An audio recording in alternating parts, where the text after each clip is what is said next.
ಶ್ರೀ ಗುರುಭ್ಯೋ ನಮಃ. ಲಕ್ಷ್ಮೀ ನರಸಿಂಹಾಯ ನಮಃ. ಆದಿತ್ಯಾದಿ ನವಗ್ರಹ ದೇವತಾಭ್ಯೋ ನಮಃ. ದೇವಾನಾಂ ಚ ಋಷೀಣಾಂ ಚ ಗುರುಂ ಕಾಂಚನ ಸನ್ನಿಭಂ ವಂದ್ಯಂ ಚಕ್ಷುಲೋಕೇಶು ಪ್ರಣಮಾಮಿ ಬೃಹಸ್ಪತಿಂ. ಸಕಲ ವಿದ್ಯಾದಿ ನಾಯಕನಾದಂತಹ ಗುರುಗಳಿಗೂ ಋಷಿಗಳಿಗೂ ಅನೇಕ ವಿದ್ಯಾಪ್ರದಾತರಾದಂತಹ ನವಗ್ರಹಗಳಲ್ಲಿ ವಿಶೇಷ ಸ್ಥಾನಮಾನವನ್ನು ಪಡೆದಿರತಕ್ಕಂತಹ ಎಂತಹ ದೋಷಗಳೇ ಇರಲಿ ಯದಿ ಬಲಿನಾ ಗುರುಣ ನವೀಕ್ಷಿತ ಅಂತ ಹೇಳ್ತಾರೆ. ಬೃಹಸ್ಪತಿಯ ಒಂದು ದೃಷ್ಟಿ ಇಲ್ಲ ಅಂತ ಆದರೆ ಅವಾಗ ಎಲ್ಲ ಕೆಡಕುಂಟಾಗುತ್ತೆ. ಅದೇ ಅವನ ಒಂದು ದೃಷ್ಟಿ ಇತ್ತು ಅಂತ ಆದರೆ ಎಂತಹದ್ದೇ ಕೆಡಕಿರಲಿ ಎಲ್ಲವೂ ದೂರವಾಗುತ್ತೆ ಅನ್ನುವಂತಹ ಮಾತನ್ನು ಶಾಸ್ತ್ರಕಾರರು ತಿಳಿಸಿಕೊಡ್ತಾರೆ.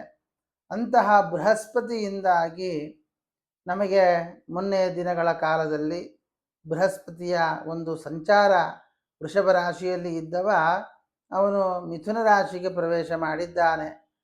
ಮತ್ತೆ ಸೆಪ್ಟೆಂಬರ್ ಅಕ್ಟೋಬರ್ ತಿಂಗಳಲ್ಲಿ ಮತ್ತೆ ಕರ್ಕಾಟಕಕ್ಕೆ ಬಂದು ಮತ್ತೆ ಮಿಥುನಕ್ಕೆ ಪ್ರವೇಶ ಮಾಡ್ತಾನೆ. ಅವನ ಸಂಚಾರ 1 ವರ್ಷಗಳ ಕಾಲ ಒಂದು ರಾಶಿಯಲ್ಲಿ ಸಂಚಾರ.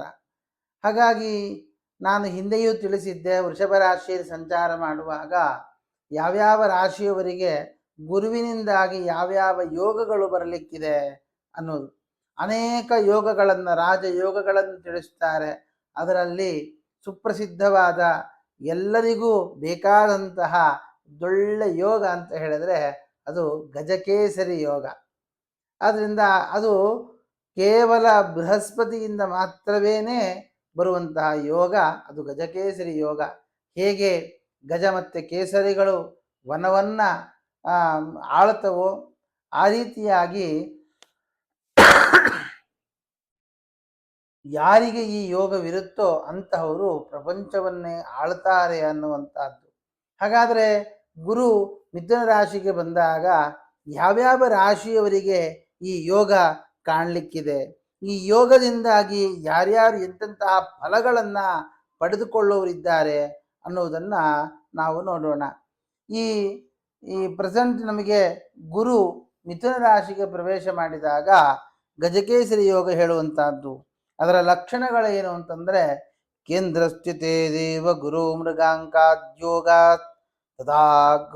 ತದಾಹುರ್ ಗಜಕೇಸರೀತಿ ದೃಷ್ಟೇ ಸಿತಾರ್ಯೇಂದು ಸುತೈ ಶಶಾಂಕೆ ನೀಚಾಸ್ತಹೀನೇ ಗಜಕೇಸರಿ ಸ್ಯಾತ್.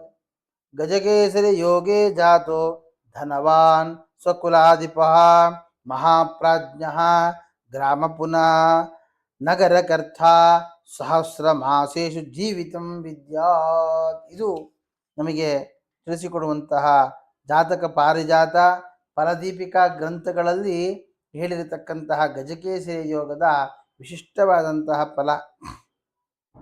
ಯಾರ್ಯಾರಿದ್ದೀರಿ ಮಿಥುನ ರಾಶಿಯವರು ಮತ್ತು ಕನ್ಯಾ ರಾಶಿಯವರು, ಧನುರಾಶಿಯವರು, ಮೀನರಾಶಿಯವರು, ಈ 4 ರಾಶಿಯವರಿಗೆ ಪ್ರೆಸೆಂಟು ಗಜಕೇಸರಿ ಯೋಗ ಅನ್ನೋದು ಕಂಡು ಬರ್ತಾ ಇದೆ.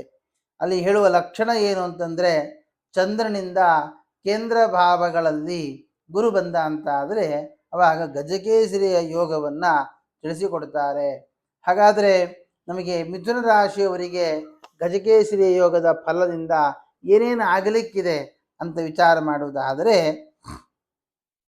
ಮೊದಲನೇದಾಗಿ ಮಿಥುನ ರಾಶಿಗೆ ಸಪ್ತಮಾಧಿಪತಿ ಮತ್ತು ಕರ್ಮಾಧಿಪತಿಯಾಗಿ ಲಗ್ನದಲ್ಲಿ ಬಂದ ಕಾರಣ ಪ್ರಧಾನವಾಗಿ ವಿವಾಹ ಆಗದೇ ಇರತಕ್ಕಂಥವರಿಗೆ ವಿವಾಹವಾಗುತ್ತೆ. ಜೊತೆಗೆ ಸಂಸಾರದಲ್ಲಿ ಸುಖವನ್ನು ಕಾಣ್ತಾರೆ. ದೈಹಿಕವಾಗಿರ್ತಕ್ಕಂತಹ ಸಮಸ್ಯೆಗಳಿತ್ತು ಅಂತಾದರೆ ಆ ಸಮಸ್ಯೆಗಳಿಂದ ದೂರವಾಗ್ತಾರೆ. ಜೊತೆಗೆ ಕೆಲಸ ಇಲ್ಲದವರಿಗೆ ಕೆಲಸ ಸಿಗುವಂತಹ ಯೋಗ, ಕೆಲಸ ಇದ್ದವರಿಗೆ ಇನ್ನೊಂದಿಷ್ಟು ಒಳ್ಳೆಯ ಸ್ಥಾನಮಾನ ಕೆಲಸದಲ್ಲಿ ಸಿಗುವಂತಹ ಯೋಗ.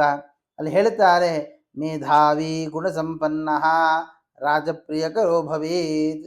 ಮೇಧಾವಿಗಳಾಗ್ತಾರೆ, ಗುಣಸಂಪನ್ನರಾಗ್ತಾರೆ, ರಾಜನಿಗೆ ಅತ್ಯಂತ ಪ್ರೀತಿ ಪಾತ್ರರಾಗ್ತಾರೆ ಅಂತಕ್ಕಂಥದ್ದು. ಈಗಿನ ಕಾಲದಲ್ಲಿ ರಾಜರು ಅಂತ ಯಾರೂ ಇಲ್ಲ. ನಾವು ಮಾಡುವಂತಹ ಕೆಲಸ ನಮಗೆ ಮೇಲಿನವರು ಯಾರಿದ್ದಾರೆ ಅವರೇ ನಮಗೆ ರಾಜರು. ಆದ್ದರಿಂದ ನಾವು ಮಾಡುವ ಕೆಲಸದಿಂದ ನಮ್ಮ ಬಾಸ್ ಅಥವಾ ನಮ್ಮ ಕೆಲಸ ನಮ್ಮ ಮೇಲಿರ್ತಕ್ಕಂಥವರು ನಮ್ಮ ಮೇಲೆ ಭಾರೀ ಪ್ರಸನ್ನರಾಗ್ತಾರೆ. ಆದ್ದರಿಂದಾಗಿ ಅನೇಕ ವಿಧವಾಗಿರ್ತಕ್ಕಂತಹ ಸುಖ ಸಂತೋಷಗಳನ್ನು ಪಡೆದುಕೊಳ್ಳಬಹುದು. ಅಲ್ಲಿ ಹೇಳ್ತಾರೆ, ಕೇಂದ್ರೇ ದೇವಗುರು ಲಗ್ನಾತ್ ಚಂದ್ರಾದ್ವಾ ಶುಭದೃಗ್ಯುತೆ ಅಂತ ಹೇಳ್ತಾರೆ. ಲಗ್ನದಿಂದಾಗಲಿ ಚಂದ್ರದಿಂದಾಗಲಿ ಕೇಂದ್ರ ಭಾವದಲ್ಲಿ ಬಂದರೆ ಈ ಫಲವನ್ನು ಹೇಳಬೇಕು. ಜೊತೆಗೆ ನಮಗೆ ಈ ಕರ್ಮಾಧಿಪತಿಯೂ ಕೂಡ ಗುರುವೇ ಆಗಿರುವುದರಿಂದ ಕೆಲಸಕ್ಕೆ ಸಂಬಂಧಪಟ್ಟ ಹಾಗೆ ದೇವಾಲಯಗಳನ್ನು ನಿರ್ಮಾಣ ಮಾಡುವಂತಹ ಯೋಗ. ಒಂದು ಹೇಳ್ತಾರೆ, ದೇವಾಲಯ ಅಥವಾ ದೊಡ್ಡ ಕೆರೆ ಅಥವಾ ಈ ಸರೋವರಗಳನ್ನು ನಿರ್ಮಾಣ ಮಾಡಿದರೆ ಅವುಗಳು ಎಷ್ಟು ವರ್ಷಗಳ ಕಾಲ ಅದಿರುತ್ತೋ ಅಷ್ಟು ವರ್ಷಗಳ ಕಾಲ ನಾವು ಸುಖವಾಗಿ ಈ ಸ್ವರ್ಗದ ಸುಖವನ್ನು ಅನುಭವಿಸ್ತಾ ಇರ್ತೇವೆ ಅನ್ನುವಂತಹ ಮಾತನ್ನು ಹೇಳ್ತಾರೆ. ಆದ್ದರಿಂದ ಮಿಥುನ ರಾಶಿಯವರಿಗೆ ಈ ಈ ಜಾಗ ಜಾಗಕ್ಕೆ ಸಂಬಂಧಪಟ್ಟಂತಹ ತೊಂದರೆಗಳು ಪರಿಹಾರ ಆಗುವಂತಹದ್ದು, ಅಥವಾ ವೈವಾಹಿಕ ಜೀವನ ಅನುಕೂಲ ಆಗುವಂತಹದ್ದು, ಅಥವಾ ಕೆಲಸಕ್ಕೆ ಸಂಬಂಧಪಟ್ಟಿರತಕ್ಕಂತಹ ಎಲ್ಲ ವಿಧವಾದಂತಹ ಅನುಕೂಲಗಳು ಈ ಗಜಕೇಸರಿಯ ಯೋಗದಿಂದ ಮಿಥುನ ರಾಶಿಯವರು ಅನುಭವಿಸಬಹುದಾಗಿದೆ. ಇನ್ನು ಕನ್ಯಾ ರಾಶಿಯವರು, ಕನ್ಯಾ ರಾಶಿಗೂ ಕೂಡ ಒಳ್ಳೆಯ ಯೋಗ.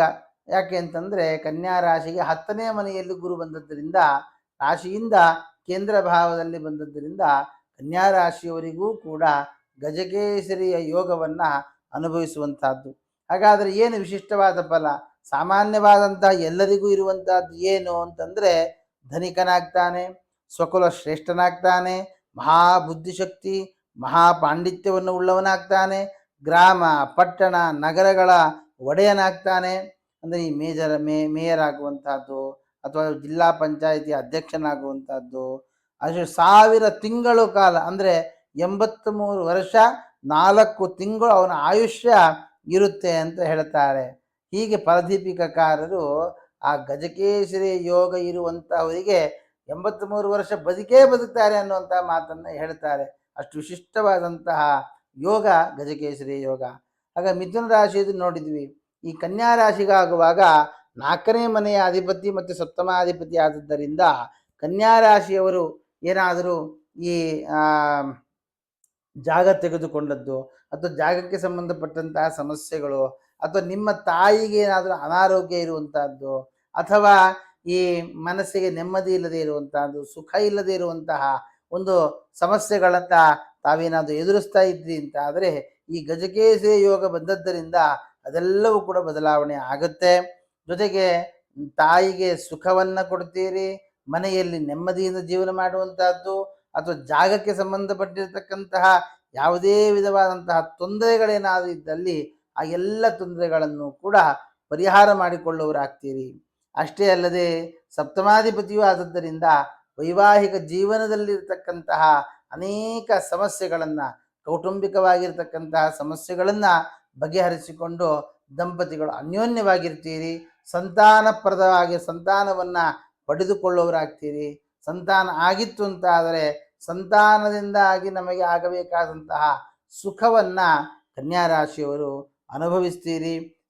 ಮದುವೆ ಆಗದವರಿಗೆ ಮದುವೆ ಆಗುವಂತಹ ಯೋಗ, ಅದು ಮತ್ತೆ ಜೊತೆಗೆ ಕರ್ಮಸ್ಥಾನದಲ್ಲಿ ಬಂದದ್ದರಿಂದ ಅವರಿಗೂ ಕೂಡ ಕೆಲಸದ ವಿಷಯದಲ್ಲೂ ಕೂಡ ಅನುಕೂಲ ಆಗುವಂತಹದ್ದು ಈ ಗಜಕೇಸರಿಯ ಯೋಗದಿಂದ ಹೇಳಬಹುದಾಗಿದೆ ಕನ್ಯಾ ರಾಶಿಯವರಿಗೆ. ಇನ್ನು ಅದಷ್ಟೇ ಇವೆರಡೇ ರಾಶಿ ಅಲ್ಲದೆ ಧನುರಾಶಿಗೂ ಕೂಡ ಗಜಕೇಸರಿಯ ಯೋಗವನ್ನು ಹೇಳಬಹುದಾಗಿದೆ. ಕಾರಣ 7ನೇ ಮನೆಯಲ್ಲಿ ಬಂದದ್ದು, ಲಗ್ನಾಧಿಪತಿ ಚತುರ್ಥಾಧಿಪತಿಯಾಗಿ 7ನೇ ಮನೆಯಲ್ಲಿ ಬಂದು ಗಜಕೇಸರಿಯ ಯೋಗವನ್ನು ತೋರಿಸ್ತಾ ಇರುವುದರಿಂದ ದೇಹಸ್ಯ ಸೌಷ್ಠವಂ ಸ್ವಾಸ್ಥ್ಯಂ, ದೇಹದಲ್ಲಿರ್ತಕ್ಕಂತಹ ಎಲ್ಲ ವಿಧವಾದಂತಹ ದೋಷಗಳನ್ನು ಪರಿಹಾರ ಮಾಡಿಕೊಳ್ತೀರಿ. ಜೊತೆಗೆ ಈ ನಮ್ಮಲ್ಲಿ ಈ ಎಲ್ಲಿಲ್ಲದ ಕಾಂತಿ ನಮ್ಮ ಮುಖದಲ್ಲಿ ಕಾಣಲಿಕ್ಕೆ ಸಿಗುತ್ತೆ, ಒಳ್ಳೆಯ ಒಂದು ಲಕ್ಷಣ ಮುಖದಲ್ಲಿ ಸಿಗುತ್ತೆ. ಜೊತೆ ಅಂಗಸೌಷ್ಠವ ಉತ್ಪತ್ತಿ ಆಗ್ತದೆ. ದೇಹದ ಸೌಷ್ಠವಂ ಸ್ವಾಸ್ಥ್ಯಂ ಸ್ಥಿತಿ ಶ್ರೇಯ, ಎಲ್ಲ ಕೆಲಸಗಳಲ್ಲಿ ಕೀರ್ತಿ ಪ್ರತಿಷ್ಠೆಗಳನ್ನು ತಾವು ಪಡೆದುಕೊಳ್ಳುವರಾಗ್ತೀರಿ. ಅದರ ಜೊತೆಗೆ ವಾಹನವನ್ನು ಖರೀದಿ ಮಾಡುವಂತಹದ್ದು, ಒಳ್ಳೆಯ ವಾಹನದಲ್ಲಿ ಸುಸಜ್ಜಿತವಾದಂತಹ ವಾಹನದಲ್ಲಿ ಸಂಚಾರ ಮಾಡುವಂತಹದ್ದು, ಅಥವಾ ಈ ಸೈಟುಗಳನ್ನಾಗಲಿ ದೊಡ್ಡ ಜಮೀನನ್ನಾಗಲಿ ತೆಗೆದುಕೊಳ್ಳುವಂತಹ ಯೋಗ, ಮತ್ತು ವೈವಾಹಿಕ ಜೀವನ ಸಂತಾನದ ವಿಷಯಗಳಲ್ಲಿ ಅನೇಕ ವಿಧವಾದ ಲಾಭಗಳನ್ನು ದ ದೈಹಿಕವಾಗಿರ್ತಕ್ಕಂಥ ಸುಖ ಸಂತೋಷಗಳನ್ನು ಕೂಡ ಈ ಧನುರಾಶಿಯವರು ಪಡೀಬಹುದಾಗಿದೆ. ಇನ್ನು ಈ ಮೀನರಾಶಿ ಕೊನೆಯದ್ದಾಗಿರ್ತಕ್ಕಂಥದ್ದು ಮೀನರಾಶಿ. ಮೀನರಾಶಿಗೂ ಕೂಡ ಈ ಲಗ್ನಾಧಿಪತಿಯೂ ಹೌದು, ಕರ್ಮಾಧಿಪತಿಯೂ ಹೌದು. ಆದರೆ ಮೀನರಾಶಿಯವರಿಗೆ ಅಲ್ಲಿ ಹೇಳುವಾಗ ಜಲಚರ ಧನ ಭೋಕ್ತ ಧಾರವಾಸೋದಕ್ತ ಪಂಡಿತಶ್ಚ ಅಂತ್ಯರಾಶಿ, ಒಳ್ಳೆಯ ವಿದ್ಯೆ ಎಂಬ ಸಂಪತ್ತು ಒಲಿಯಲಿಕ್ಕಿದೆ. ಜೊತೆಗೆ 4ನೇ ಮನೆಯಲ್ಲಿ ಗುರು ಇರುವುದರಿಂದ ಈ ಆವಾಗಲೇ ನಾನು ಹೇಳಿದ ಹಾಗೆ ಎಲ್ಲ ವಿಧವಾದ ಸೈಟು, ಜಾಗ, ವಾಹನ ಇತ್ಯಾದಿಗಳ ಒಳ್ಳೆಯ ರಾಜ ವೈಭೋಗವನ್ನು ಮೀನರಾಶಿಯವರು ಅನುಭವಿಸಬಹುದಾಗಿದೆ. ಮನೆಯನ್ನು ಕಟ್ಟಿ ಗೃಹ ಪ್ರವೇಶಾದಿಗಳನ್ನು ನಡೆಸುವಂತಹದ್ದು, ದೊಡ್ಡ ಮನೆಯನ್ನು ಖರೀದಿ ಮಾಡುವಂತಹದ್ದು, ಅದಕ್ಕೆ ಬೇಕಾದಂತಹ ಸಂಪತ್ತು ನಿಮಗೆ ಒದಗಿ ಬರುವಂತಹದ್ದು, ಕೆಲಸದಲ್ಲಿ ಇನ್ನೂ ಉನ್ನತ ಸ್ಥಾನಮಾನಗಳಿಗೆ ಹೋಗುವಂತಹದ್ದು, ಇದೆಲ್ಲವೂ ಕೂಡ ಮೀನರಾಶಿಯವರಿಗೆ ಗಜಕೇಸರಿ ಯೋಗ ಇರತಕ್ಕಂಥವರಿಗೆಲ್ಲ ಲಾಭ ಆಗುತ್ತೆ ಅನ್ನುವಂತಹ ಮಾತನ್ನು ಬೃಹತ್ ಪರಾಶರದಲ್ಲಿ ವರಾಹಮಿಹಿರಾಚಾರ್ಯರು, ಮಂತ್ರೇಶ್ವರರು, ಜಾತಕ ಪಾರಿಜಾತ ಅನೇಕ ಗ್ರಂಥಗಳಲ್ಲಿ ಈ ಇತ್ಯಾದಿ ಎಲ್ಲ ಫಲಗಳನ್ನು ತಿಳಿಸ್ತಾ ಬರ್ತಾರೆ. ಆದರೆ ಒಂದು ವಿಷಯ ಏನು ಅಂತಂದರೆ, ಶುಭ ದೃಷ್ಟಿ ಅಥವಾ ಶುಭಗ್ರಹರ ಯುತಿ ಇರಬೇಕು, ಆದರೆ ಗುರುವಿಗೆ ನೀಚ ಸ್ಥಾನವಾಗಿರಬಾರದು, ಅಥವಾ ಪಾಪಗ್ರಹರ ದೃಷ್ಟಿಯೂ ಇರಬಾರದು. ಈ ಥರ ಇರುವಾಗ ಅವರು ಗಜಕೇಸರಿಯ ಯೋಗದ ಸಂಪೂರ್ಣ ಫಲವನ್ನು ಪಡೆದುಕೊಳ್ತಾರೆ ಅನ್ನುವಂತಹ ಮಾತನ್ನು ತಿಳಿಸ್ತಾರೆ.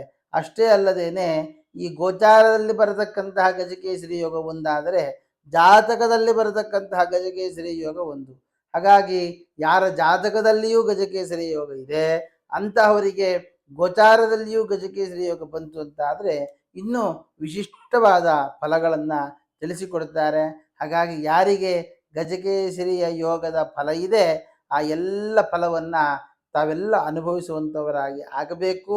ಆ ಬೃಹಸ್ಪತಿಯ ಅಂತರ್ಯಾಮಿಯಾದ ವಾಮನ ರೂಪಿ ಪರಮಾತ್ಮನ ವಿಶೇಷವಾದ ಅನುಗ್ರಹ ನಿಮ್ಮೆಲ್ಲರ ಮೇಲೆ ಆಗಬೇಕು ಅಂತ ಪ್ರಾರ್ಥನೆಯನ್ನು ಮಾಡ್ತಾ ಕೃಷ್ಣಾರ್ಪಣಮಸ್ತು.